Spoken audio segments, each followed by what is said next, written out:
Maid tried to resist her billionaire boss, but one night changed everything forever.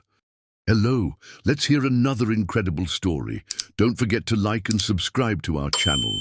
I love narrating stories for you, so get ready. Let's start.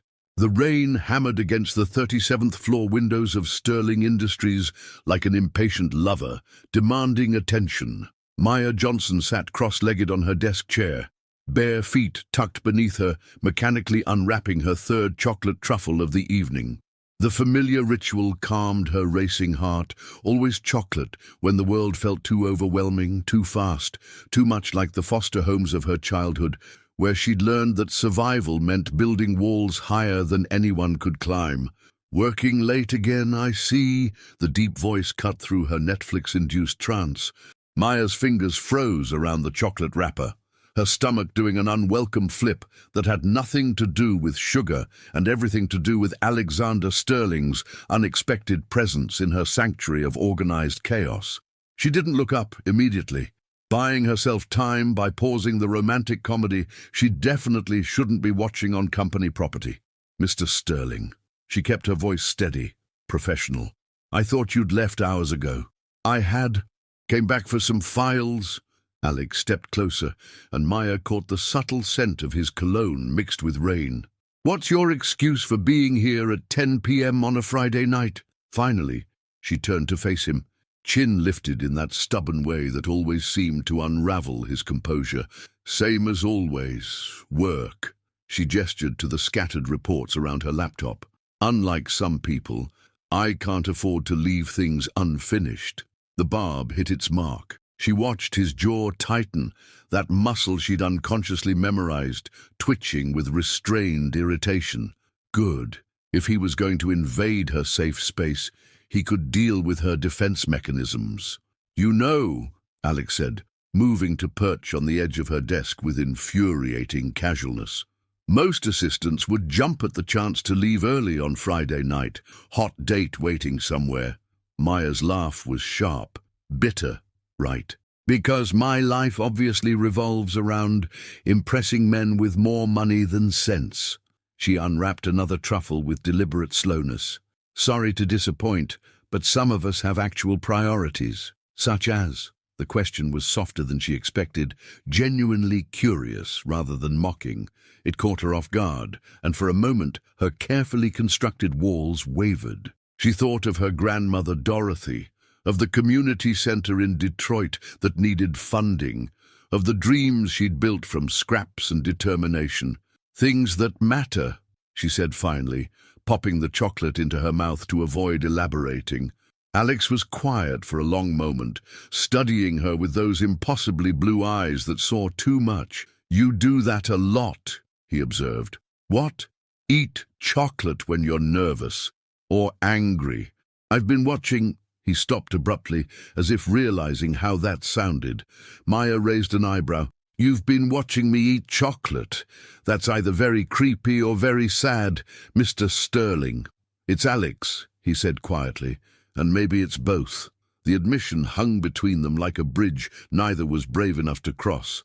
Maya felt something shift in her chest, a crack in the armor she'd spent years perfecting. This was dangerous territory, the kind that led to broken hearts and shattered dreams. Thunder crashed outside, making them both jump. The lights flickered once, twice, then died completely, plunging them into the eerie grey glow of the city through rain-streaked windows. Well, Maya said into the darkness, this is perfectly dramatic. Alex's laugh was warm, genuine. You don't sound particularly concerned about being trapped in a dark office building with your boss. Should I be? The words slipped out before she could stop them, loaded with a double meaning that made her breath catch. That depends, Alex said, his voice closer now, though she hadn't heard him move. Are you afraid of the dark, Maya Johnson? I'm not afraid of anything, she lied, her heart hammering against her ribs. Everyone's afraid of something. Even big, powerful CEOs, especially them. The vulnerability in his voice surprised her. In the dim light, stripped of his usual commanding presence, Alexander Sterling looked almost human, uncertain, real. What are you afraid of? she asked softly. A pause. Then, being known. The simple honesty of it stole her breath. She understood that fear intimately, the terror of letting someone see past the carefully crafted facade to the messy, broken pieces underneath. "Maya," he said, and something in the way her name sounded in his mouth made her shiver. "Can I ask you something?" "You can ask. Doesn't mean I'll answer. Why do you work so hard to keep everyone at arm's length?" The question hit too close to home, awakening memories she'd buried deep. Social workers with false smiles, foster families who saw dollar signs instead of a frightened little girl, the grandmother who'd saved her but couldn't erase the scars. "Same reason you do," she said finally. "Because it's safer." "Is it?" Alex asked. "Safe?" Before she could answer, his phone buzzed with an emergency alert. Severe weather warning. All buildings advised to shelter in place until morning. Maya looked at the notification, then at Alex, then at the chocolate wrappers scattered around her makeshift nest. "Well," she said, "this should be interesting." The Sterling Industries emergency generator hummed to life, casting long shadows across the executive floor. Maya had relocated to the break room, claiming it was more civilized than eating pizza off her desk, though Alex suspected she needed the distance to feel safe. He watched her rummage through the refrigerator with the focused intensity she brought to everything, from quarterly reports to defending herself against his admittedly terrible attempts at small talk. "Please tell me you have something other than protein shakes and sad desk salads in here," Maya muttered, pushing aside containers of what appeared to be meticulously planned meals. "There's leftover Chinese from the board meeting yesterday," Alex offered, feeling oddly domestic. When was the last time he'd shared a meal with someone who wasn't trying to sell him something or sleep with him for his money? Maya emerged triumphant with several white containers. "And the Chinese food tastes better when it's stolen from corporate executives. It's a scientific fact." "I'll take your word for it," Alex said, surprised by how easily she made him smile. "Though technically, you're not stealing it. You work here." "Details?" She waved a hand dismissively, then paused, studying his face in the dim light. "You know, you look different when you're not scowling at quarterly projections." "Different how?" "Younger." "Less," she gestured vaguely at his general existence, "less like you're planning to fire someone." Alex laughed despite himself. "I don't spend all my time planning to fire people." "Could have fooled me. Last week you made Henderson cry just by looking at him." Henderson was embezzling from the charity fund. Maya's expression sobered instantly. "Oh, well, then he deserved to cry." She opened a container of lo mein, offering him the first bite with chopsticks. "Still counts as intimidating, though." They ate in comfortable silence for a while, the storm raging outside providing a strangely intimate soundtrack. Alex found himself studying Maya's profile, the way she unconsciously hummed while eating, how she saved all the baby corn for last like some sort of ritual. "Can I ask you something?" he said finally. "Seems to be the theme of the evening. What made you take this job? You're overqualified, underpaid, and you clearly think I'm a controlling megalomaniac." Maya set down her chopsticks, considering. "My grandmother always said the best way to change a system is from the inside, and maybe," she hesitated, vulnerability flickering across her features. "So maybe I wanted to prove something." "To who?" "To everyone who said a girl from the foster system would never amount to anything." The words came out matter of fact, but Alex heard the pain beneath them. "To myself, mostly." The admission hit him like a physical blow.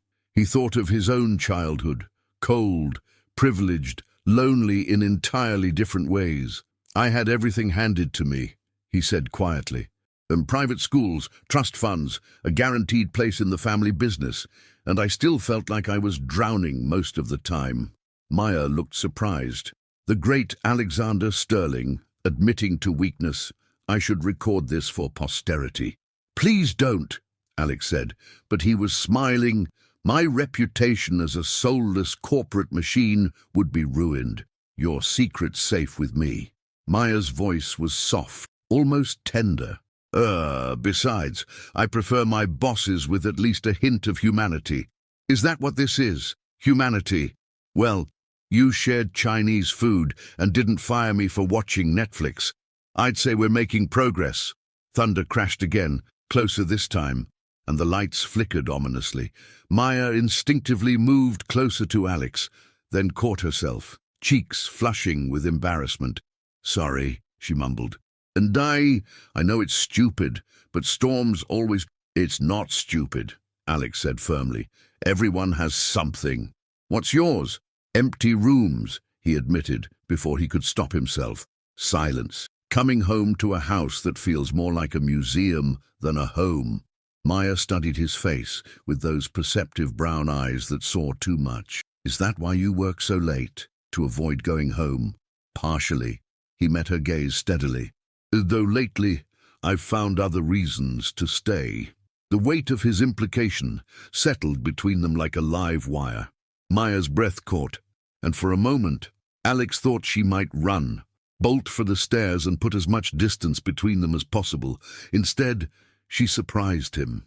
"Alex," she said softly, "we should probably talk about—" A tremendous crack of thunder cut her off, followed immediately by the sound of something heavy hitting the building. The lights went out completely this time, emergency lighting casting an eerie red glow through the break room. "Well," Maya said into the sudden darkness, "I guess we're not going anywhere for a while." "Guess not," Alex agreed, but he found he didn't mind at all. In the red-tinged darkness, with the storm raging outside and Maya Johnson sitting close enough that he could hear her breathing, Alexander Sterling realized he was exactly where he wanted to be. Even if it terrified him, the emergency lighting painted everything in shades of red and shadow, transforming the familiar break room into something intimate and strange. Maya had wrapped herself in Alex's suit jacket, a gesture that had seemed practical when she'd shivered, but now felt impossibly personal as his cologne surrounded her like an embrace. "Tell me something," she said, her voice barely above a whisper. They'd been sitting in comfortable silence for the past hour, sharing stories and leftover fortune cookies, but the darkness made everything feel more honest, more dangerous. "What's the worst thing you've ever done?" Alex was quiet for so long she wondered if he'd heard her. When he finally spoke, his voice was rough with old guilt. "I fired a woman 3 days before Christmas," he said. "Single mother, 2 kids. She'd been making small mistakes, nothing major, but consistent. I could have given her a warning, additional training. Instead, I decided she was a liability." He paused, the weight of memory heavy in his voice. "I found out later her daughter had been in the hospital. She'd been distracted, exhausted. I destroyed her Christmas to prove a point about efficiency." Maya felt something shift in her chest, a crack in the careful distance she maintained. "That's awful," she said honestly, "but it's not the worst thing you've ever done." "How do you know?" "Because the worst things we do are usually to ourselves." She pulled his jacket tighter around her shoulders. "We tell ourselves we don't deserve love, or happiness, or second chances. We hurt the people who try to get close because it's easier than risking real connection." "Speaking from experience." Maya nodded, though she wasn't sure he could see her in the dim light. "I was 8 when my parents died. Car accident. I spent the next 10 years in foster care, bouncing between families who saw me as a paycheck or a charity case." Her voice remained steady, but her hands trembled slightly. "I learned to be perfect, straight A's, no trouble, no needs. Because the moment you become inconvenient, you disappear." "Maya." Alex's voice was soft, pained. "The worst thing I ever did," she continued, "was convince myself I was better off alone, that needing people was weakness, that love was just another word for dependence." She laughed, but there was no humor in it. "Turns out isolation is just another kind of prison." They sat in silence, the weight of shared honesty settling between them. Maya could hear Alex breathing in the darkness, could feel the warmth radiating from his body just inches away. "What changed?" he asked finally. "My grandmother. She didn't try to fix me or save me. She just stayed, even when I was difficult, even when I pushed her away. She taught me that love isn't about perfection. It's about showing up, day after day, especially when it's hard. She sounds incredible. She is. Maya smiled in the darkness. She's also the most meddlesome woman in Detroit. She'd probably have opinions about you. Good opinions or bad opinions. With Grandma Dorothy, there's no in-between. She either loves you or she plans your demise. Sometimes both. Alex laughed, the sound rich and warm in the small space. I'd like to meet her someday. The casual comment hung between them like a promise neither was ready to make. Maya felt her heart do something complicated in her chest, hope and terror warring for dominance. "Alex," she said carefully, "what are we doing here?" "I don't know," he admitted. "All I know is that 6 months ago, my life made perfect sense. I had routines, goals, 5-year plans. Everything was controlled, predictable." He paused. "Then you walked into my office and called my business strategy creatively conservative, and suddenly nothing makes sense anymore." "I didn't call it creatively conservative," Maya protested. "I said it was aggressively boring, even worse." But Alex was smiling. She could hear it in his voice. "You terrify me, Maya Johnson." "Good," she said, surprised by her own boldness. "You should be terrified. I'm planning to completely disrupt your perfectly ordered life." "Is that a threat or a promise?" "Both." The admission surprised them both with its honesty. Maya felt the careful walls she'd built around her heart beginning to crumble, brick by careful brick. This was exactly what she'd sworn to avoid, this messy, complicated, impossible attraction to a man who represented everything she'd fought against. But in the darkness, with the storm raging outside and Alex's jacket wrapped around her like protection, Maya found herself wondering if maybe, just maybe, some risks were worth taking. "The storm's getting worse," Alex observed as thunder crashed overhead. "Are you in a hurry to leave?" Maya asked, then immediately regretted the question. It sounded too much like an invitation, too much like hope. "No," Alex said quietly. "I'm not in a hurry to leave." Something electric passed between them in the darkness, a current of possibility that made Maya's breath catch. She was acutely aware of how close he was, how easy it would be to close the distance between them, to find out if his lips were as soft as they looked when he thought no one was watching. Instead, she pulled his jacket tighter and tried to ignore the way her heart was racing. Some risks, she reminded herself, were worth taking. Others could destroy everything. Maya woke to sunlight streaming through the break-room windows and the distinct awareness that she was not alone. Alex sat across from her, already awake, watching her with an expression she couldn't quite read. Sometime during the night, they'd constructed a makeshift bed from couch cushions and spare blankets, maintaining careful distance even as they'd shared the small space. "Morning?" she said, her voice rough with sleep. She immediately regretted speaking. Her hair was probably a disaster, and she could feel the remnants of yesterday's makeup smudged around her eyes. "Good morning," Alex replied, and there was something different in his voice. Softer, more intimate. "Sleep well. Better than I expected, considering." Maya sat up, acutely aware that she was still wearing his jacket. "I should probably—" She gestured vaguely toward herself, toward the mess she surely presented. "You look beautiful," Alex said simply, and the sincerity in his voice made her freeze. "I look like I slept in an office break room. You look like yourself, without all the armor." His eyes met hers steadily. "I like it." Maya felt heat rise in her cheeks. This was dangerous territory, the kind of honest, morning-after intimacy that could destroy the careful, professional balance they'd maintained. Except they hadn't actually had a morning after, just a night of shared confessions and careful distance. "Alex," she started, but was interrupted by the sharp buzz of his phone. The spell broke instantly. Alex glanced at the screen, and Maya watched his expression shift from soft to sharp, the businessman sliding back into place like armor. "Victoria," he said, and something in his tone made Maya's stomach clench. "Your ex-fiancée, Victoria." Maya tried to keep her voice neutral, professional. "The one who's supposed to be in Milan indefinitely." Alex's jaw tightened. apparently not as indefinitely as we'd hoped. He declined the call, but the damage was done. The intimate bubble they'd created was thoroughly burst. Maya stood, smoothing down her skirt and trying to regain her composure. I should get home, change clothes. I'll be back in an hour to catch up on yesterday's work. Maya, wait. Alex caught her hand as she passed, and the simple contact sent electricity up her arm. About last night. Last night was... Maya searched for words that wouldn't reveal too much. Educational, but it doesn't change anything. You're still my boss, I'm still your employee, and mixing business with personal feelings is a recipe for disaster. Is that what you think this is? A feeling?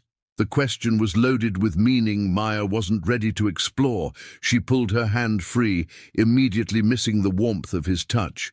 I think, she said carefully, that we both said things in the dark that might look different in daylight. Alex studied her face for a long moment, and Maya had the uncomfortable feeling he could see straight through her defenses. You're running again. I'm being practical. Same thing with you. The observation stung because it was true. Maya lifted her chin, falling back on the sarcasm that had protected her for years. Well, someone has to be.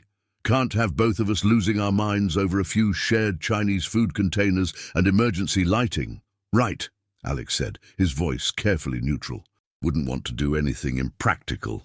Maya felt the distance reopening between them like a wound, but she didn't know how to stop it without risking everything she'd worked for. So she did what she'd always done. She retreated behind professional courtesy and emotional walls. I'll see you Monday, Mr. Sterling. Alex, he corrected quietly. Mr. Sterling, she repeated firmly, and walked away before she could see the hurt in his eyes. Baki. By Monday morning, Maya had convinced herself that the weekend had given her perspective. Friday night had been an anomaly. Storm-induced vulnerability and proximity creating an illusion of intimacy. She was perfectly capable of returning to their normal professional relationship. This conviction lasted exactly 37 minutes into her Monday morning. Alex appeared at her desk with coffee. Not just any coffee, but the exact blend she preferred from the boutique cafe 3 blocks away, prepared exactly the way she liked it. Peace offering, he said simply, setting the cup beside her keyboard. Maya stared at the coffee, her carefully constructed walls wavering. You didn't have to. I know. Alex perched on the edge of her desk with casual familiarity that made her pulse quicken. Maya, I've been thinking about Friday night. Alex, just listen. His voice was gentle but firm. I know you think keeping distance is safer. Hell, I've built my entire life on the same principle. But maybe safety is overrated. Maya felt her defenses crumbling and fought to reinforce them. This is exactly what I was afraid of. One night sharing Chinese food and suddenly you think we have some sort of connection. Don't we? The simple question stopped her cold. Because yes, damn it, they did have a connection. She felt it every time he walked into a room, every time their hands brushed exchanging documents, every time he looked at her like she was the most fascinating puzzle he'd ever encountered. But connections led to expectations, and expectations led to disappointment, and disappointment led to the kind of pain Maya had sworn she'd never risk again. It doesn't matter what we have, she said finally. Some things are too complicated to pursue, and some things, Alex said quietly, are too important to ignore. Before she could respond, his phone buzzed again. Victoria's name flashed on the screen, and this time Alex answered. Victoria. His voice was perfectly polite, perfectly controlled. What can I do for you? Maya couldn't hear the other side of the conversation, but she watched Alex's expression grow increasingly tense. I see, he said finally. Well, that's unexpected. When? A pause. Fine.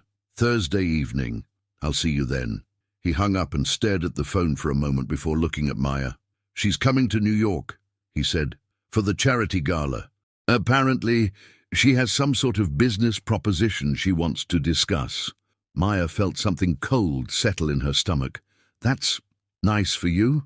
Maya, I should get back to work, she said quickly, focusing intently on her computer screen. Those quarterly reports won't review themselves. Alex was quiet for a moment. Then, the coffee shop remembered your order, because I've been going there every morning for 2 weeks, trying to figure out how to make you smile the way you did when you tasted their lavender latte. Maya's fingers stilled on the keyboard. Just thought you should know, Alex said, and walked away, leaving her staring at the perfect cup of coffee and trying to ignore the way her heart was racing. Some connections, she thought miserably, were definitely too dangerous to pursue and too powerful to resist. The lavender latte became a daily ritual. Every morning at exactly 8:47 a.m., Alex would appear at Maya's desk with coffee and some excuse for conversation. Questions about reports that didn't need clarification, updates on meetings she wasn't involved with, observations about the weather that no one actually cared about. Maya told herself she found it annoying. She definitely didn't spend her evenings wondering what excuse he'd use tomorrow, or carefully timing her arrival to ensure she was at her desk by 8:45. This is getting ridiculous, she muttered to herself on Wednesday morning, watching Alex approach with her coffee and what appeared to be a chocolate croissant from the same boutique cafe. What's getting ridiculous? Alex asked, setting both items on her desk with that small smile that was becoming dangerously familiar. This, Maya gestured between them. The coffee delivery service, the pastries. Yesterday you brought me lunch because you happened to order too much sushi. What's next? Flowers. Would you like flowers? That's not the point. What is the point, Maya? She looked up at him, standing there in his perfectly tailored suit, with his perfectly tousled hair and his perfectly sincere expression, and felt her resolve cracking like ice in spring. The point, she said carefully, is that this feels like what? Like you're trying to seduce me with caffeine and carbohydrates.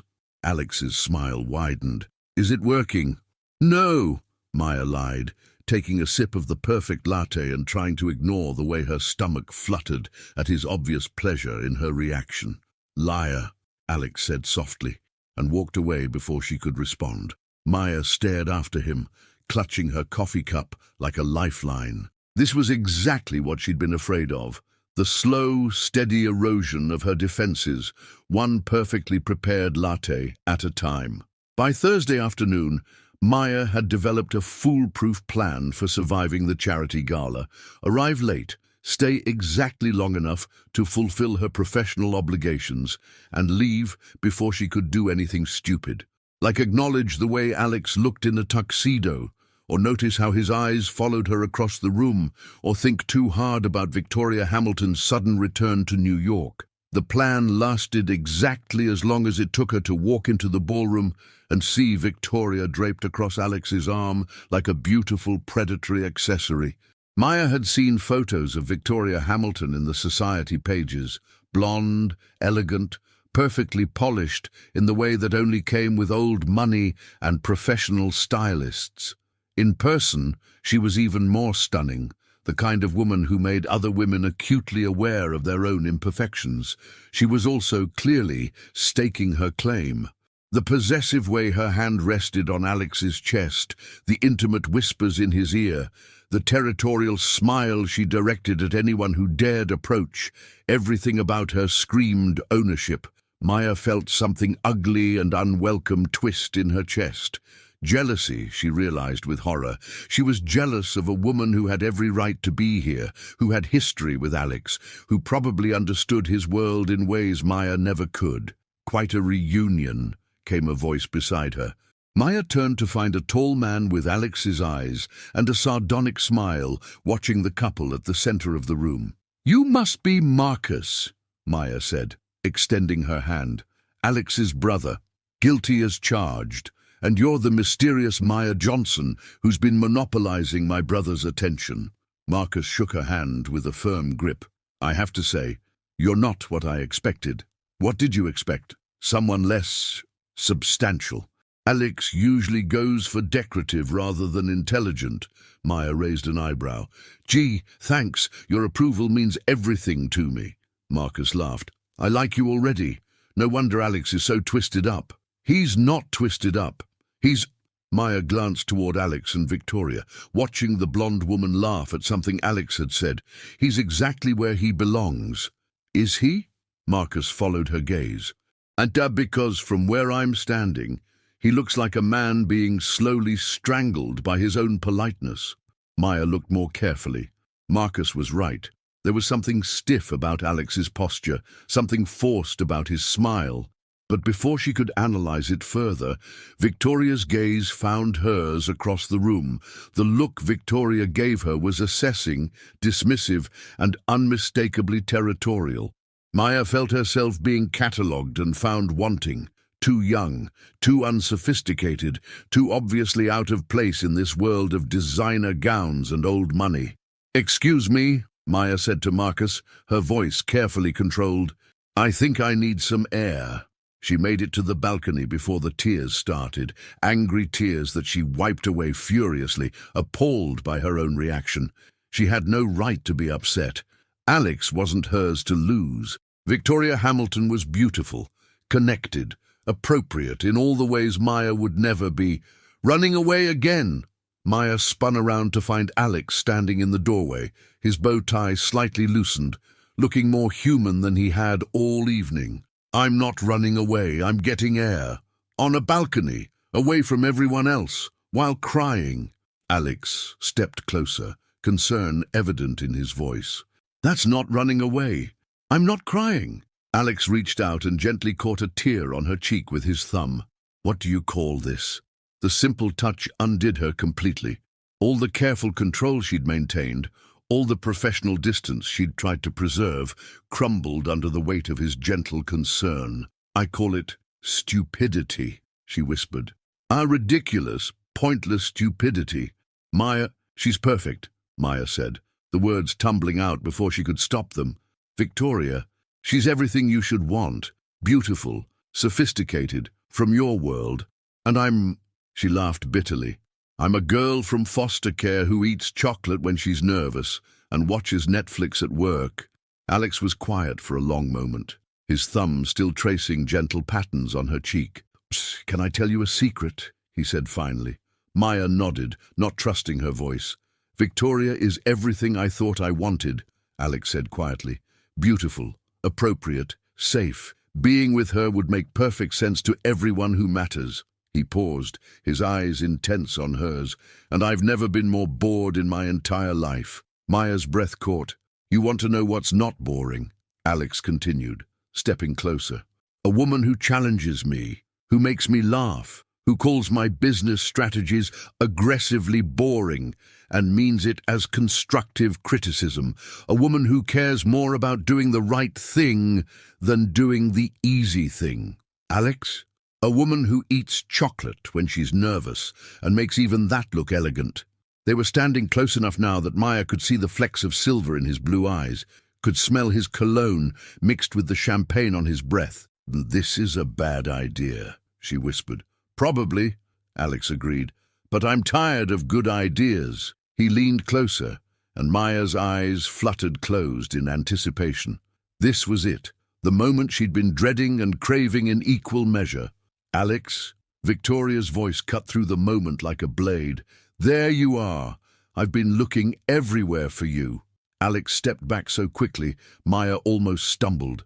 The spell was broken, reality crashing back with brutal efficiency. Victoria," Alex said, his voice carefully controlled. "Maya and I were just discussing the quarterly projections." Victoria's smile was razor-sharp. "How fascinating. Well, don't let me interrupt, though perhaps business discussions are better left for business hours." The dismissal was polite but unmistakable. Maya felt heat rise in her cheeks, embarrassment and anger warring in her chest. "Of course," Maya said, matching Victoria's polite tone exactly. "And I should get back inside anyway. Enjoy your evening." She walked past both of them, her head held high, ignoring the way Alex called her name. Some moments, she thought bitterly, were too perfect to last, and some people were too different to bridge the gap between their worlds. Maya didn't go back inside. Instead, she found herself in the hotel lobby, slumped in an oversized armchair, systematically working her way through a bag of chocolate truffles she'd bought from the gift shop. The irony wasn't lost on her. Here she was, once again using chocolate as emotional armor, while wearing a designer dress that cost more than her monthly rent. Rough night? Maya looked up to find Marcus Sterling approaching with 2 cups of coffee and a sympathetic expression. He settled into the chair across from her without invitation, offering one of the cups. "Shouldn't you be upstairs?" Maya asked, accepting the coffee gratefully. "Supporting your brother's reunion with his perfect ex-fiancée?" "Probably," Marcus agreed, "but perfect ex-fiancées make me break out in hives. Besides, someone should check on the woman who's been making Alex act like a human being for the first time in years." Maya almost choked on her coffee. "I haven't been making him do anything." "Really? Because 6 months ago, my brother was a workaholic robot who lived on protein shakes and quarterly projections. Now he shows up to family dinners, asks about my kids by name, and apparently has strong opinions about coffee shop loyalty programs." Marcus studied her with curious eyes. "What did you do to him?" "I did my job. That's all." "Bullshit." Marcus's bluntness surprised her. "Look, I've known Alex my entire life. I've watched him date appropriate women, get engaged to the perfect candidate, build the ideal life according to everyone else's expectations, and I've never seen him as miserable as he was with Victoria." Maya felt something dangerous flutter in her chest. People change. Maybe he's ready to try again. Maybe. Or maybe he's doing what he always does, choosing the safe option because it's expected. Marcus leaned forward, his expression serious. "Can I tell you something about my brother?" Maya nodded reluctantly. "When we were kids, Alex wanted to be a teacher. Not a CEO, not a businessman. A teacher. He used to tutor kids in the neighborhood for free, help them with homework, taught them how to believe in themselves." Marcus smiled at the memory. "Bro, our father shut that down fast. Told him teaching was for people who couldn't do anything else, that Sterling men were meant for bigger things." The image of young Alex as a teacher, passionate about helping others, made Maya's heart ache. "Alex spent his whole life trying to be the man our father wanted," Marcus continued. "Successful, controlled, emotionally unavailable. Victoria fit that image perfectly. Beautiful, connected, completely content to be an accessory to his success." "She seems lovely," Maya said weakly. Marcus snorted. "Victoria Hamilton is many things. Lovely isn't one of them. She's calculating, ambitious, and she sees Alex as a stepping stone to the life she wants. She doesn't love him. She loves what he represents." Maya set down her coffee cup, studying Marcus's face. "Why are you telling me this? Because for the first time since we were kids, I see my brother actually living instead of just existing. He laughs at your jokes, Maya. Real laughter, not the polite chuckle he gives board members. He stays late at work, not because he's avoiding life, but because he's hoping you'll be there too. You don't know that, don't I?" Marcus pulled out his phone, scrolling through messages. 3 weeks ago, he texted me asking where to buy good chocolate. Last week, he wanted restaurant recommendations for someone with sophisticated taste but simple preferences. Yesterday, he asked me if I thought lavender was too presumptuous for a first date. Maya's breath caught. "He hasn't asked me on a date. Because he's terrified you'll say no, or worse, that you'll say yes for the wrong reasons." Marcus leaned back in his chair. Alex has spent his entire life with people who want something from him. Money, status, connections. You're the first person who seems to want him for himself. I work for him. There's always going to be a power imbalance. That's an excuse, and you know it. Marcus's voice was gentle but firm. "You're scared. I get it. Alex is scared too. But fear is a terrible reason to give up on something real." Before Maya could respond, the elevator dinged, and Alex stepped out, still in his tuxedo but looking harried. His eyes found Maya immediately, relief flickering across his features. "There you are," he said, approaching cautiously. "I've been looking everywhere." "What about Victoria?" Maya asked. hating how small her voice sounded. What about her? She came back for a reason, Alex. She wants something. Alex ran a hand through his hair, destroying its perfect styling. She wants to merge her family's company with Sterling Industries. It would be lucrative. Ah, Marcus said dryly. How romantic. A business proposal disguised as rekindled love. It's not like that, Alex said quickly, but his tone lacked conviction. Maya stood, smoothing down her dress. It doesn't matter what it's like. This is your world, Alex. These are your decisions to make. She paused, looking between the two brothers. I should go. Tomorrow's going to be busy. Maya, wait. Alex caught her hand as she passed. Can we talk? Please? She looked down at their joined hands, memorizing the warmth of his touch. What's left to say? Everything, Alex said quietly. There's everything left to say. For a moment, Maya wavered.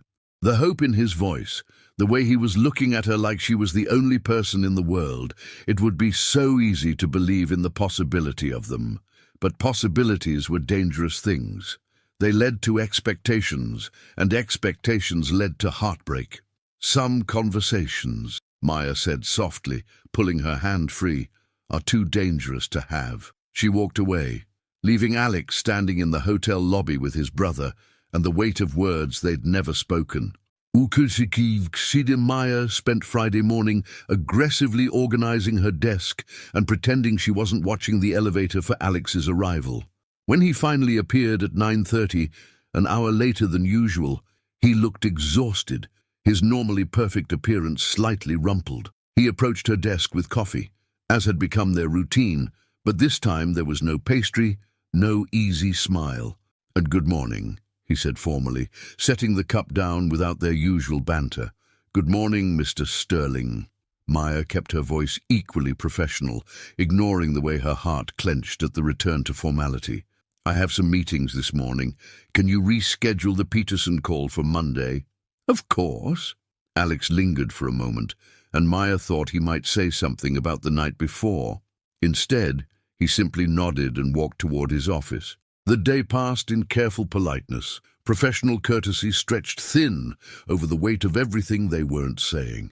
Maya threw herself into work, organizing files that didn't need organizing, reviewing reports that had already been perfect. At 3 p.m., Victoria Hamilton arrived. She swept through the office like a force of nature, all flowing blonde hair and designer perfection. Several employees stopped to stare as she passed, and Maya felt herself shrinking in comparison. Good afternoon, Victoria said, stopping at Maya's desk with a smile that didn't reach her eyes. I'm here to see Alex. We have a dinner reservation to discuss. Mr. Sterling is in a conference call, Maya replied politely. Would you like me to let him know you're here? Oh, don't bother. I'll just wait in his office. We're very comfortable with each other. The implication was clear, and Maya felt heat rise in her cheeks. I'm sorry, but I can't let anyone into Mr. Sterling's office while he's in a meeting. Company policy. Victoria's smile sharpened. Company policy. How thorough of you. She perched on the edge of Maya's desk with predatory grace. You know, I've heard so much about you from Alex, his assistant who's so dedicated. I take my job seriously. I'm sure you do. Though I have to wonder, is it the job you're dedicated to or the boss? Maya met Victoria's gaze steadily, refusing to be intimidated. I'm dedicated to doing excellent work, Ms. Hamilton. Nothing more, nothing less.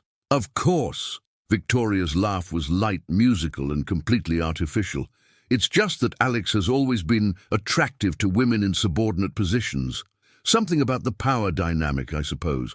The fantasy of pretty woman, but with better suits. The barb hit its mark, confirming every insecurity Maya had tried to suppress. She was saved from responding by Alex's office door opening. Victoria, Alex said, his voice carefully neutral. I didn't realize you were here. Darling, I told you I'd come by to discuss dinner. Victoria rose gracefully, moving to Alex's side with practiced ease. Your assistant was just explaining company policy to me. How wonderfully protective she is of your time. Alex's eyes found Maya's, and she saw confusion there, along with something that might have been an apology. "Maya," he said quietly, "you can go ahead and leave early today. I'll handle anything urgent on Monday." It was a dismissal, polite but unmistakable. Maya nodded, gathering her things with as much dignity as she could muster. "Have a wonderful weekend, Mr. Sterling," she said, then looked at Victoria. "Ms. Hamilton." As she waited for the elevator, Maya heard Victoria's laugh echoing from Alex's office, bright and confident. The sound followed her all the way home, a reminder of everything she could never be, everything she would never have. Some people, Maya thought as she unlocked her apartment door, were destined to be footnotes in other people's love stories. The trick was learning to be okay with that. Monday morning arrived grey and drizzling, matching Maya's mood perfectly. She'd spent the weekend alternating between Netflix binges and aggressive apartment cleaning, trying not to think about Alex and Victoria's dinner, or what decisions might have been made over expensive wine and shared memories. The coffee was waiting on her desk when she arrived, still the perfect lavender latte, still accompanied by a chocolate croissant. Maya stared at the familiar offering, feeling something crack inside her chest. Even Victoria Hamilton's return hadn't changed his morning ritual, and she wasn't sure if that made everything better or worse. "Good morning," Alex said, appearing beside her desk with his usual punctuality. Maya looked up at him, searching his face for clues about the weekend, about Victoria, about where they stood. His expression was carefully neutral, giving nothing away. "Good morning, Mr. Sterling. How was your weekend?" "Productive," Alex said, and something in his tone made Maya's stomach clench. "I need to speak with you about some changes. Can you come to my office in an hour?" "Of course." Alex hesitated, as if he wanted to say something else, then simply nodded and walked away. Maya watched him go, dread pooling in her stomach like cold water. The hour passed with agonizing slowness. Maya tried to work, to focus on emails and reports, but her mind kept circling back to Alex's formal tone, his careful distance. By the time she knocked on his office door, she'd convinced herself that she was about to be fired. "Come in," Alex called, and Maya entered to find him standing by the window, his back to the door. "You wanted to see me." Alex turned, and Maya was struck by how tired he looked. His usual confidence seemed strained, replaced by something that looked almost like defeat. "Sit, please," he said, gesturing to the chair across from his desk. Maya remained standing. "If this is about Friday night, or the gala, I want you to know that It's not about Friday night." Alex's voice was quiet, careful. "Victoria has made an offer. For the merger, among other things." Alex moved to his desk, picking up a document folder. "Her family's company would complement Sterling Industries perfectly. The synergies alone could double our market share within 3 years. Maya felt the air leave her lungs. "That's wonderful for you. It would require some restructuring. New systems, different protocols." Alex's hands tightened on the folder. "Victoria has suggested bringing in her own team for key positions. People she trusts, who understand her vision for the combined company." Understanding crashed over Maya like a cold wave. "You're firing me." "I'm offering you a choice," Alex said quickly. "There's a position available in our Seattle office. Same salary, better benefits, room for advancement. You'd be running your own department within a year. Seattle, 3,000 miles away from New York, from Alex, from whatever complicated thing had been growing between them." "How generous," Maya said, proud that her voice remained steady. "Let me guess, Victoria's idea?" Alex's silence was answer enough. Maya laughed, but there was no humor in it. "Of course. Can't have the dedicated assistant complicating things when you're rebuilding your perfect life. It's not like that, isn't it?" Maya stood, her composure finally cracking. "Let me see if I understand this correctly. Victoria returns, offers you everything you've ever wanted professionally and personally, and suddenly I'm being shipped off to the opposite coast. What exactly am I supposed to think?" Alex ran a hand through his hair, his careful control beginning to fray. "I'm trying to do the right thing here. For whom? For me? For you? For Victoria?" Maya's voice rose despite her efforts to remain professional. Because from where I'm standing, it looks like you're choosing the safe option. Again, you don't understand the position I'm in. Then explain it to me. Maya stepped closer to his desk, months of suppressed emotion finally breaking free. Explain how the man who bought me coffee every morning for weeks, who shared Chinese food and midnight confessions, suddenly decides I'm expendable the moment his ex-fiancée crooks her finger. You're not expendable, Alex said fiercely. You're the most important... He stopped abruptly, as if the words had escaped without permission. I'm the most important what, Alex? For a moment, Maya thought he might actually say it, might admit that this was about more than professional restructuring, that whatever was between them mattered enough to fight for. Instead, Alex's expression shuttered, the CEO mask sliding back into place. You're an important employee, he said finally, which is why I want to make sure you land somewhere you can thrive. The careful, corporate language hit Maya like a slap. After everything they'd shared, all the moments of genuine connection, he was reducing her to an employee to be relocated. I see, Maya said quietly. Well, thank you for the opportunity, Mr. Sterling, but I think I'll pass on Seattle.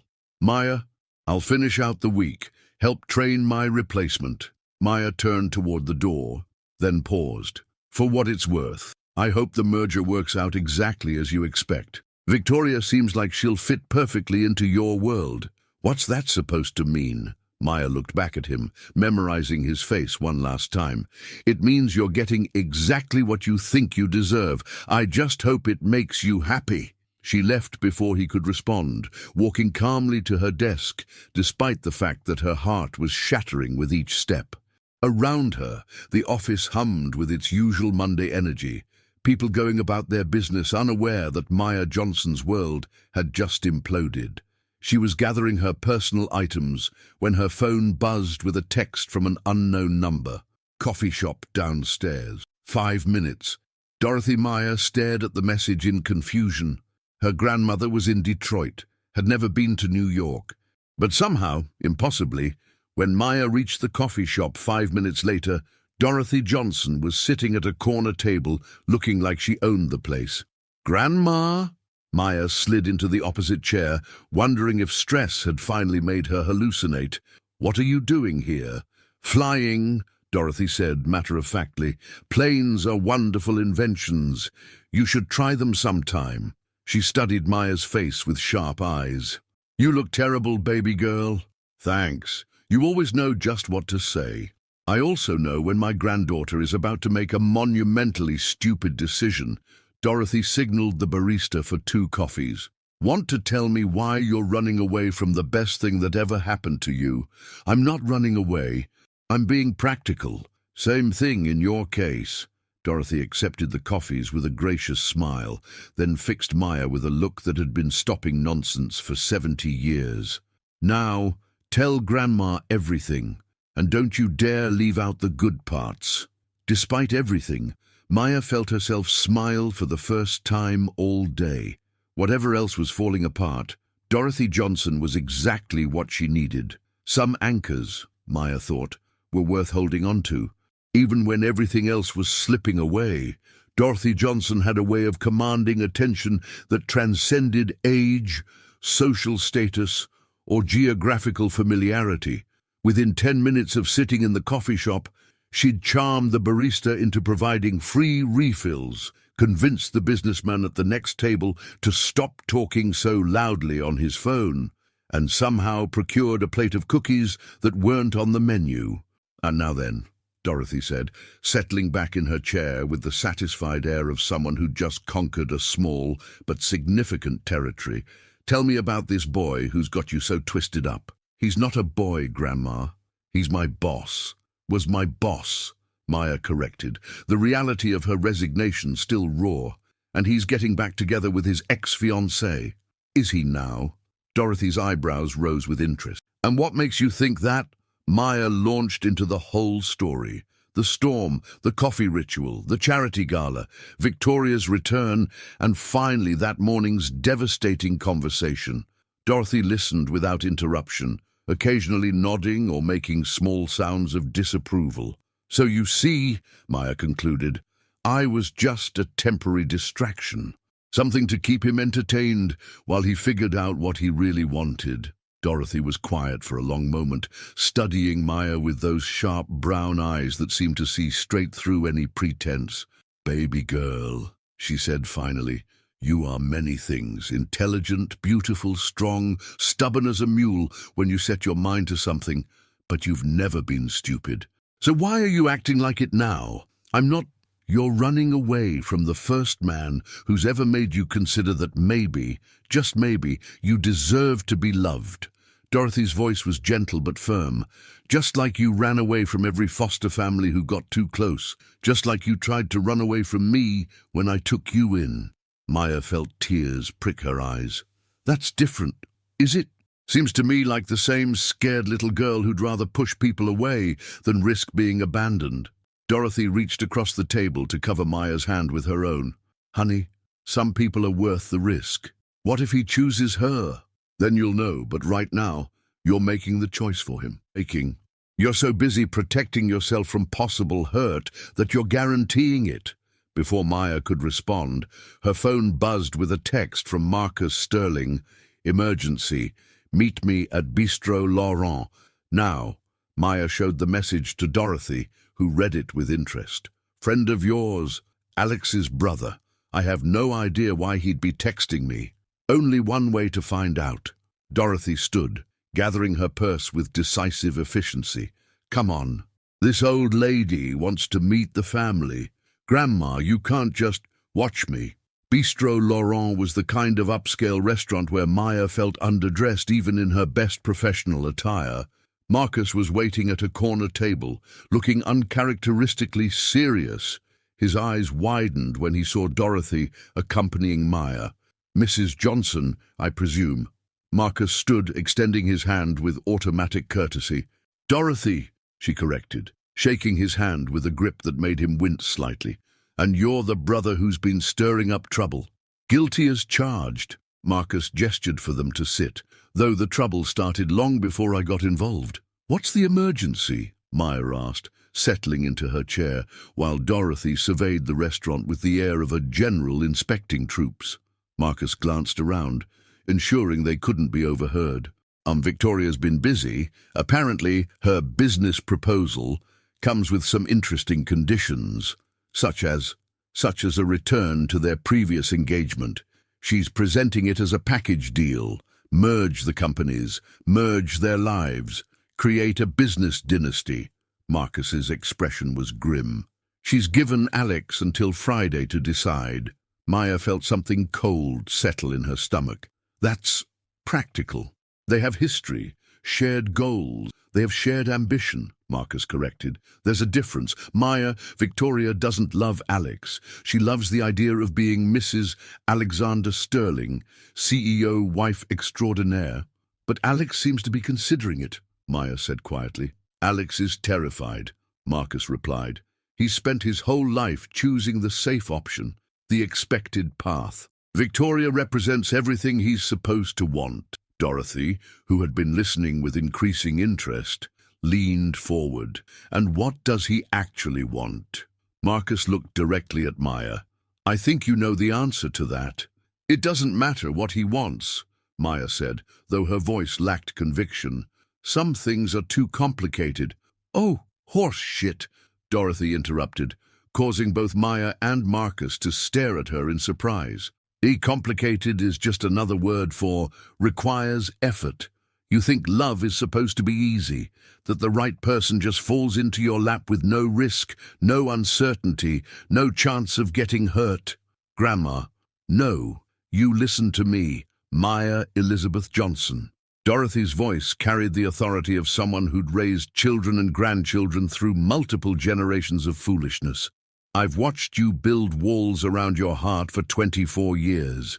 Beautiful, strong walls that keep everyone at a safe distance. But walls don't just keep pain out, they keep love out too. Maya felt tears threatening again. What if I'm not enough? What if he realizes that Victoria is everything I'll never be? Then he's an idiot, Dorothy said simply. But even idiots deserve a chance to make the right choice. Marcus nodded emphatically. That's exactly what I've been trying to tell him. But Alex is convinced that being with you would somehow be taking advantage, that the power dynamic makes any relationship impossible. So he's making the decision for me, Maya said bitterly. How noble. How stupid, Dorothy corrected. Both of you, dancing around each other like teenagers at a school dance, too scared to admit you're crazy about each other. Maya looked between her grandmother and Marcus, seeing the same expectation in both their faces. They wanted her to fight for Alex, to risk everything on the possibility of love. What am I supposed to do? She asked quietly. Storm into his office and declare my feelings. He's made his choice. Has he? Marcus pulled out his phone, scrolling through messages. Because according to his assistant, his new assistant, some vapid thing Victoria recommended, Alex has been sitting in his office staring at your resignation letter for 3 hours. He's rescheduled every meeting, ignored every call, and apparently threatened to fire someone for suggesting he sign the merger documents. Maya's heart did something complicated in her chest. That doesn't mean anything, doesn't it? Dorothy smiled, the expression sharp and knowing. Baby girl, when a man spends 3 hours staring at a piece of paper instead of running his empire, it means everything. Before Maya could respond, her phone buzzed with a text from an unknown number. Roof Garden, Sterling Industries, 1 hour. Please. Maya stared at the message, her pulse quickening. Well, Dorothy said, reading over her shoulder, looks like the boy found his courage. Question is, have you found yours? Maya looked at the message again, then at her grandmother's expectant face, then at Marcus's encouraging smile. Some choices, she realized, were too important to make from a place of fear. I guess, Maya said slowly, it's time to find out. The Sterling Industries roof garden was a hidden oasis 40 floors above the chaos of Manhattan, complete with flowering trees, comfortable seating areas, and a view that stretched to the horizon. Maya had discovered it during her first week on the job, but had never dared to use it. It felt too much like trespassing in a space meant for executives, not assistants. Now, as the elevator carried her toward what might be the most important conversation of her life, Maya tried to calm her racing heart. Dorothy had insisted on coming along for moral support, which really meant to ensure Maya didn't chicken out and flee to New Jersey.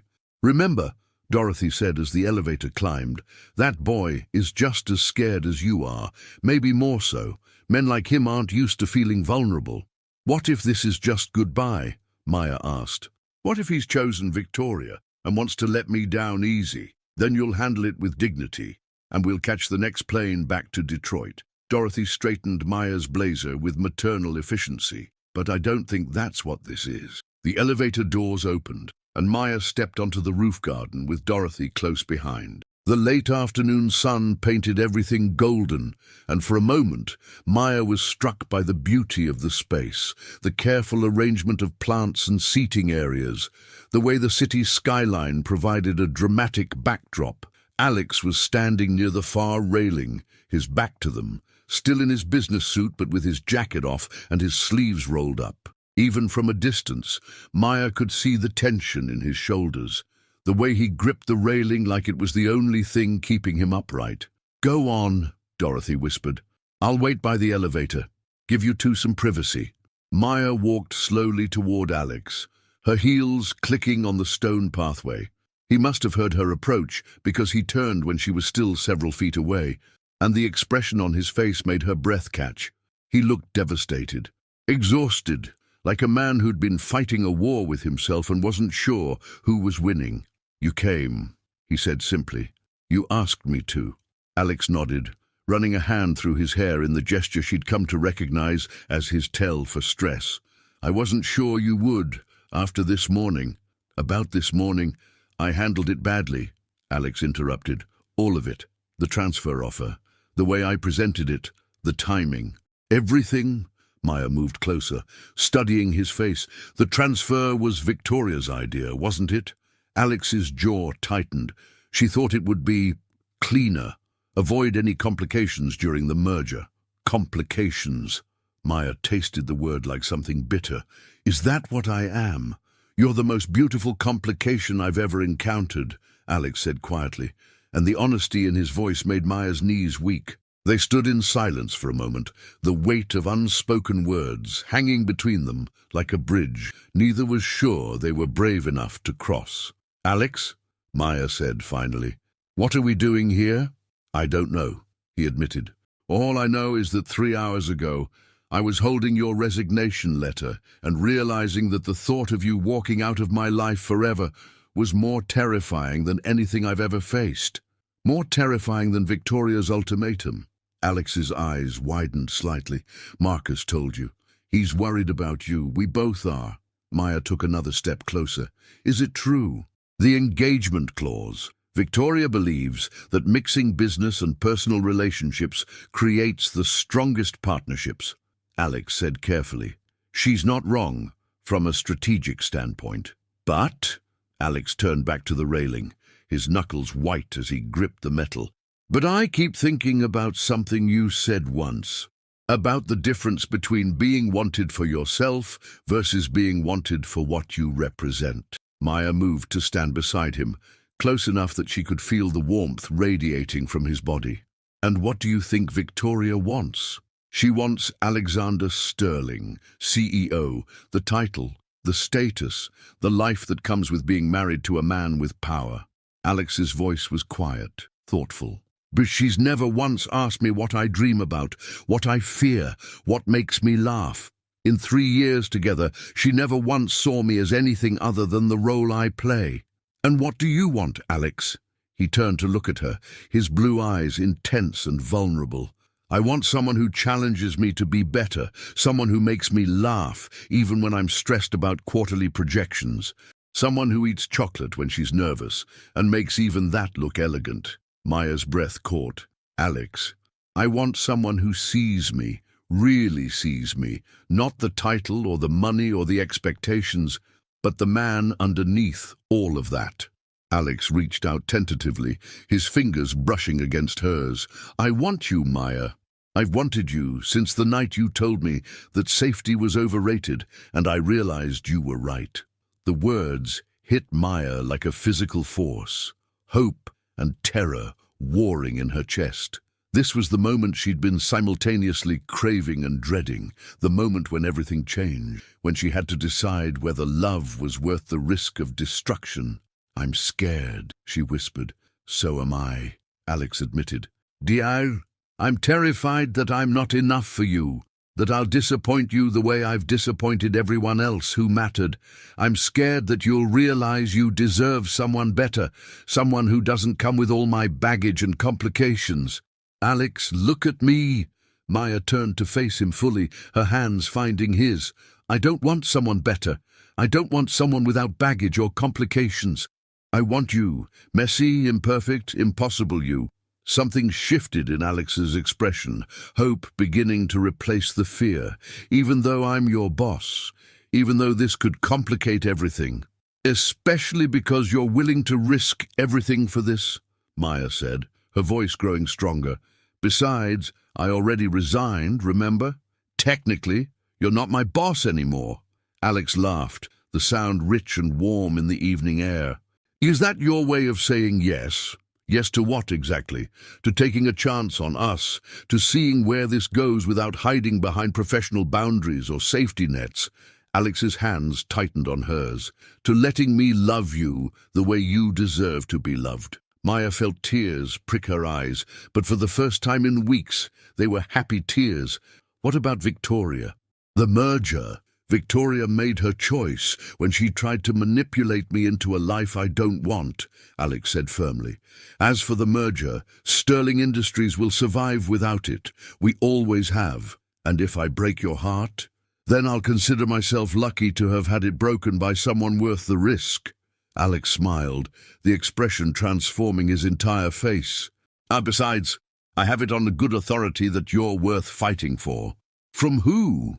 Alex glanced toward the elevator, where Dorothy was pretending to examine a flowering tree, while obviously eavesdropping. Your grandmother is a formidable woman. She cornered me in the elevator and gave me what I believe she called a piece of her mind about treating her granddaughter properly. Maya laughed despite herself. She didn't. She did. Along with some very specific threats about what would happen if I hurt you. Alex's expression grew serious again. Maya, I can't promise this will be easy. I can't promise there won't be challenges, or that people won't have opinions about us.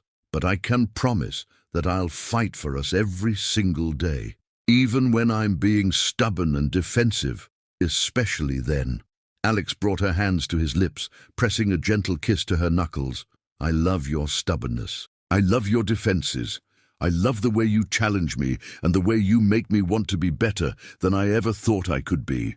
Maya felt her last walls crumble, fear giving way to something bright and powerful and absolutely terrifying. I love you too, she whispered. God help me, I love you too. The admission hung between them for a heartbeat, precious and fragile and real. Then Alex was pulling her closer, his hands framing her face as he looked at her like she was the most beautiful thing he'd ever seen. Can I kiss you? He asked softly. I thought you'd never ask, Maya replied. And then his lips were on hers, and nothing else mattered. Not Victoria, not the merger, not the complications that would surely come. There was only Alex's mouth moving against hers, gentle but insistent, and the overwhelming certainty that this was exactly where she belonged. When they finally broke apart, both breathing hard, Maya rested her forehead against his. So, she said, trying to regain some composure, what happens now? Now, Alex said, his voice rough with emotion, we figure it out together. From across the garden came the sound of slow applause. They turned to see Dorothy approaching, her face lit with satisfaction. About damn time, Dorothy announced. I was starting to think I'd have to knock your heads together myself. Maya laughed, feeling lighter than she had in months. Some risks, she thought as Alex's arms settled around her waist, were absolutely worth taking, especially when they came with a view this good. 3 months later, Maya arrived at her new office, Director of Community Outreach, Sterling Industries, to find a familiar lavender latte waiting on her desk alongside a single chocolate truffle and a note written in Alex's distinctive handwriting. For the woman who taught me that the best risks are the ones that scare you the most, as she smiled, tucking the note into the small collection she'd started keeping in her desk drawer. Some things, she'd learned, were worth preserving.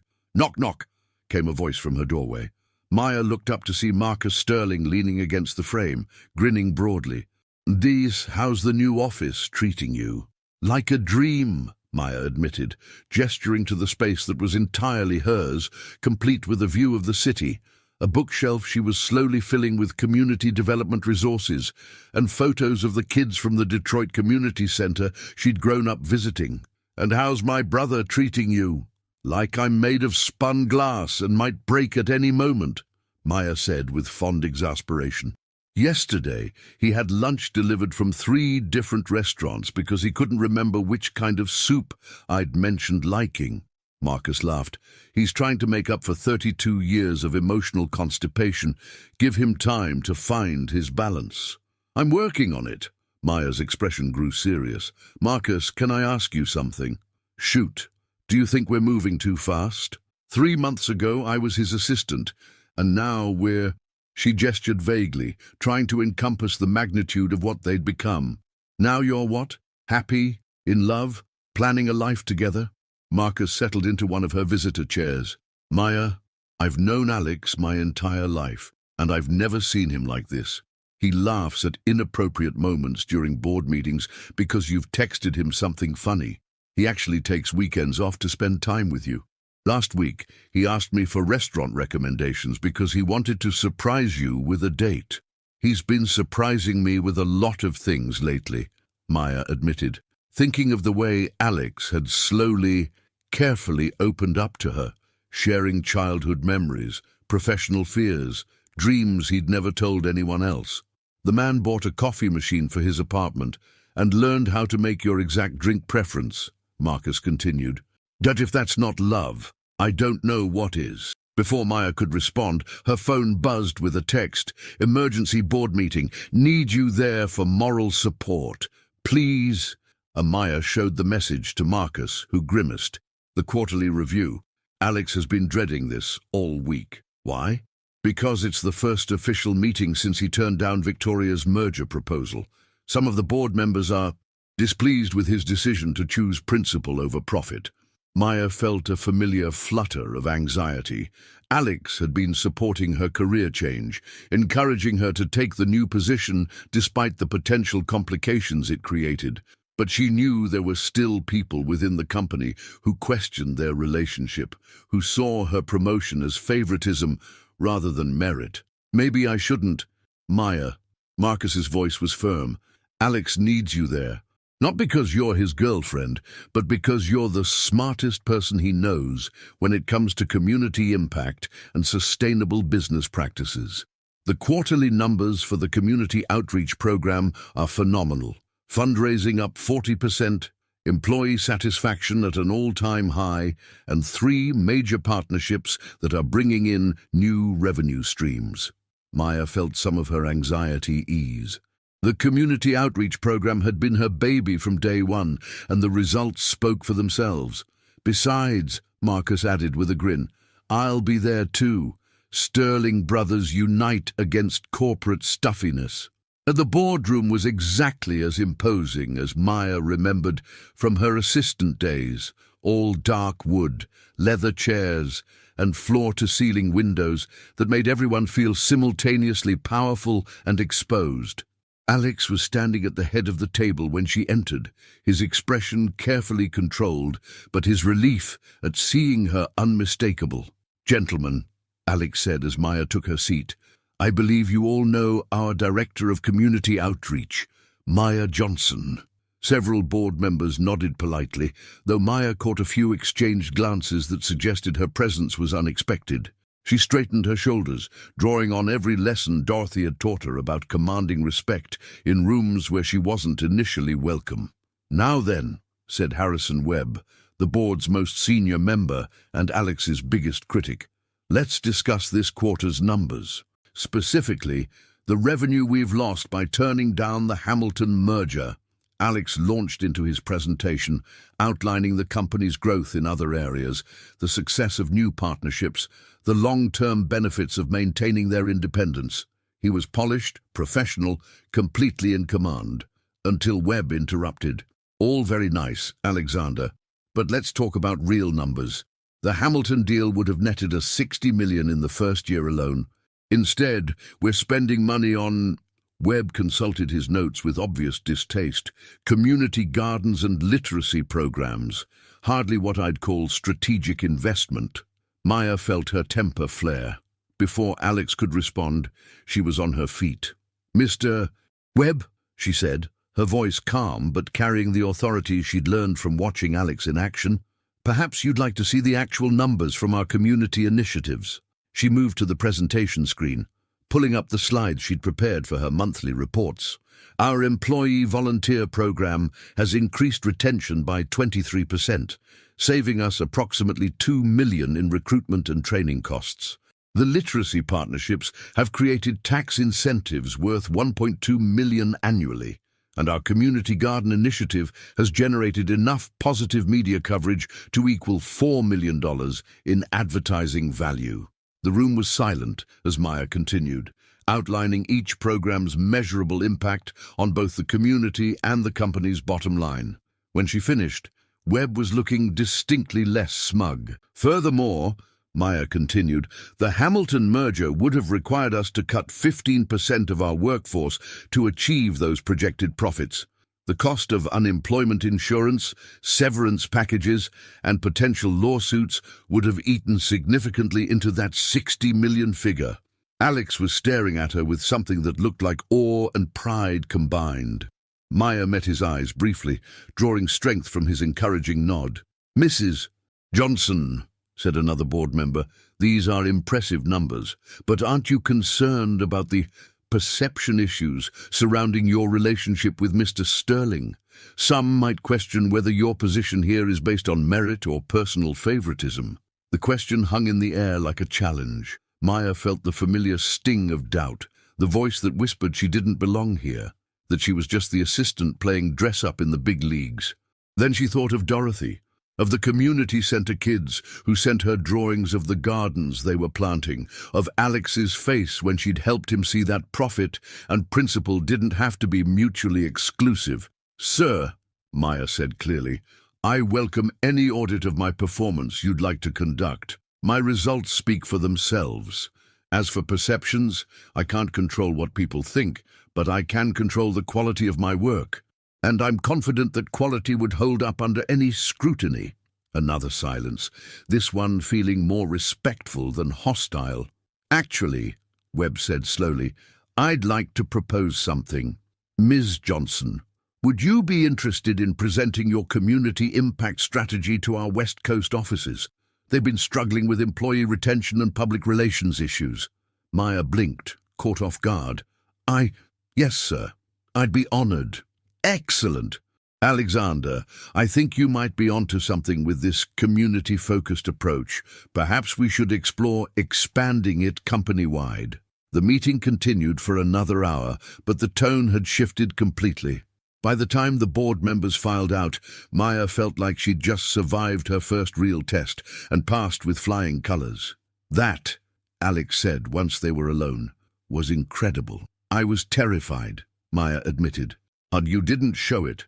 Alex moved closer, his hands finding her waist. "Maya, you were magnificent. The way you handled Webb, the presentation, the questions about us, I've never been more proud of anyone in my life. Really, really." Alex's smile was soft, tender. Though I have to admit, watching you command that room while wearing the necklace I gave you was incredibly distracting." Maya's hand went to the delicate silver pendant at her throat, a compass rose that Alex had given her the week before, saying it was for the woman who always knows the right direction, even when I'm lost. "Is that so?" Maya stepped closer, enjoying the way Alex's breathing changed when she was near. And what exactly were you thinking about?" "How much I love you," Alex said simply. "How proud I am to have you as my partner in every sense of the word. How excited I am about everything we're going to build together." Maya felt tears prick her eyes, happy tears that seemed to come more easily these days. "Alex Sterling, are you getting sentimental on me?" "Absolutely." Alex's hands came up to frame her face. And I'm not even sorry about it." "Good," Maya said, rising on her toes to kiss him softly. "Because I love you too. All of you. The CEO, the man who can't make coffee, the person who still gets nervous when I'm late responding to texts. I do not get nervous. Last week you called me 3 times because I was in a meeting and didn't answer your good morning text. That was efficiency," Alex said weakly. Maya laughed, the sound echoing in the empty boardroom. "Whatever you need to tell yourself, Mr. Sterling." "Actually," Alex said, his expression growing serious, "there's something I need to tell you. Something I've been waiting for the right moment to say." Maya felt her heart skip. "What is it?" Alex reached into his jacket pocket, pulling out a small velvet box that made Maya's breath catch. "It's not what you think," he said quickly, seeing her wide eyes. "I mean, it is, but not yet. I know we said we wanted to take things slow, and I respect that. But Maya, I need you to know that this, us, isn't temporary for me. It's not an experiment or a phase."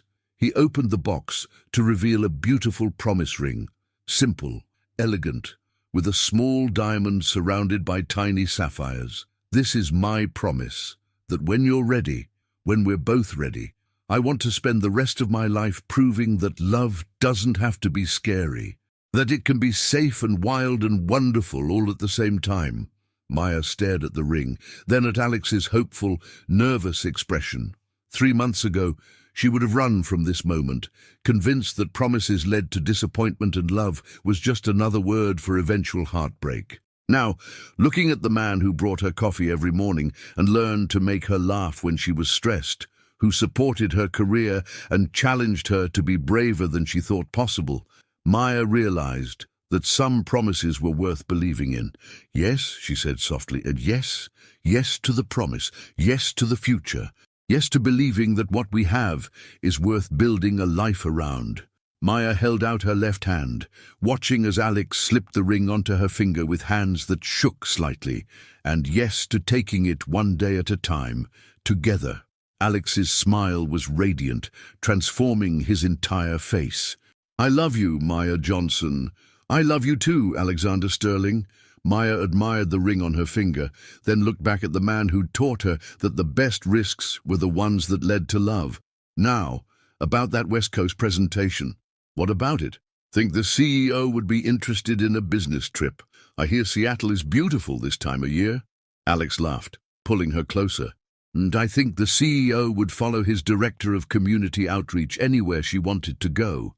"Good answer," Maya said, and kissed him in the same boardroom where 6 months ago she would never have imagined she belonged. Some stories, she thought as Alex's arms tightened around her, had the most unexpected beginnings, but the best ones, the ones worth telling, always ended with love.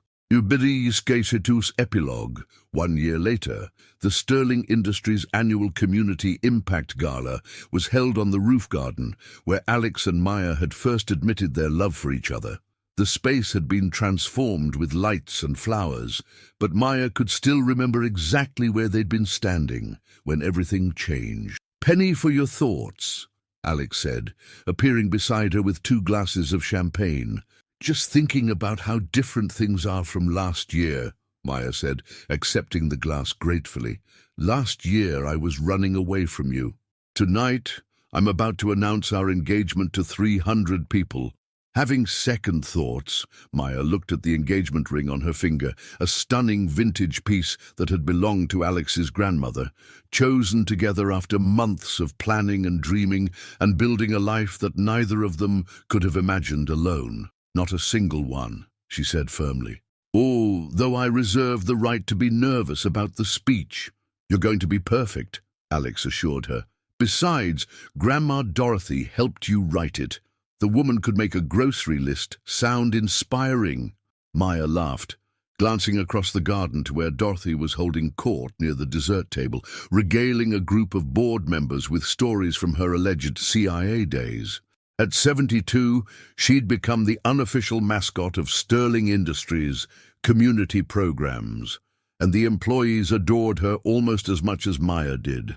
"Ladies and gentlemen," came Marcus's voice over the microphone, "if I could have your attention, please." Maya felt Alex's hand find hers, their fingers intertwining automatically. They'd practiced this moment, but her heart was still racing. "And it's my pleasure to introduce 2 people who've transformed not just our company, but our understanding of what business can achieve when it's guided by genuine care for community," Marcus continued. "Please welcome our CEO, Alexander Sterling, and our Director of Community Outreach, and my future sister-in-law, Maya Johnson."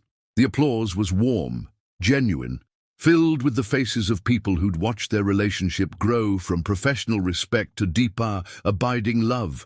Maya spotted employees from every department, community partners from their various initiatives, board members who'd become unexpected allies, and her own small chosen family beaming with pride. "Thank you," Alex said into the microphone, his voice carrying easily across the garden. "A year ago, if someone had told me that the best decision I'd ever make would involve hiring an assistant who called my business strategies aggressively boring, I would have suggested they needed psychiatric evaluation." Laughter rippled through the crowd. "But Maya taught me something important," Alex continued, his eyes finding hers. "She taught me that the most valuable investments aren't always the ones that show up on quarterly reports. Sometimes the most profitable thing you can do is invest in people, in communities, in the radical idea that business can be a force for good." Maya stepped up to the microphone, drawing strength from Alex's encouraging smile and Dorothy's enthusiastic thumbs up from the crowd. "When I first started working here," Maya began, "I thought success meant keeping your head down, doing your job, and never taking risks that might complicate your carefully planned life. I was wrong about a lot of things back then. She paused, looking out at the sea of supportive faces. I was wrong about love being a luxury I couldn't afford. I was wrong about thinking I had to choose between professional success and personal happiness. And I was definitely wrong about thinking that chocolate consumption during work hours was inappropriate. More laughter, warmer this time. But mostly, I was wrong about thinking I had to face the world alone. This company, this community we've built together, has taught me that the strongest thing you can be is vulnerable enough to let people help you, brave enough to help others in return. Maya felt tears threaten but pushed through, her voice gaining strength. A year ago, Alex and I stood on this very roof and decided to take the biggest risk of our lives, not just falling in love, but building something together that was bigger than either of us alone. Tonight, I'm proud to announce that we're taking that risk permanently. She held up her left hand, letting the engagement ring catch the light. The cheer that went up from the crowd was deafening, led by Dorothy's surprisingly loud whistle. "So here's to taking risks," Maya concluded, raising her champagne glass. "Here's to love that makes you braver instead of smaller. And here's to the beautiful, messy, wonderful truth that sometimes the best things in life come disguised as complications." "To love and complications," Alex added, clinking his glass against hers as 300 voices echoed the toast. Later, after the last guest had left and the catering crew had cleaned up, Maya and Alex found themselves alone on the roof garden again. The city sparkled below them, but Maya's attention was entirely focused on the man beside her. "So," Alex said, pulling her close, "any regrets about complicating your perfectly planned life?" Maya thought about the question seriously. A year ago, her life had been orderly, predictable, safe. Now it was chaotic, challenging, full of board meetings and community events and wedding plans, and the delicious uncertainty that came with loving someone completely. "Ask me again in 50 years, she said, standing on her toes to kiss him softly. "Deal," Alex murmured against her lips. "Though I should warn you, I'm planning to spend all 50 of those years making sure you never regret saying yes to us. Is that a threat? Or a promise?" "Both," Alex said, echoing the conversation they'd had on another night, in this same spot, when they'd been too scared to admit what they both already knew. Some complications, Maya thought as Alex spun her around under the stars, were definitely worth it, especially the ones that came with a lifetime guarantee. The end. Thanks for watching to the end. Did you like the story? Tell us what you thought in the comments below. We want to know what you think. Don't forget to leave your like and subscribe now for more exciting stories you won't want to miss. Activate the bell to be notified whenever a new video comes out. See you in the next story. See you there.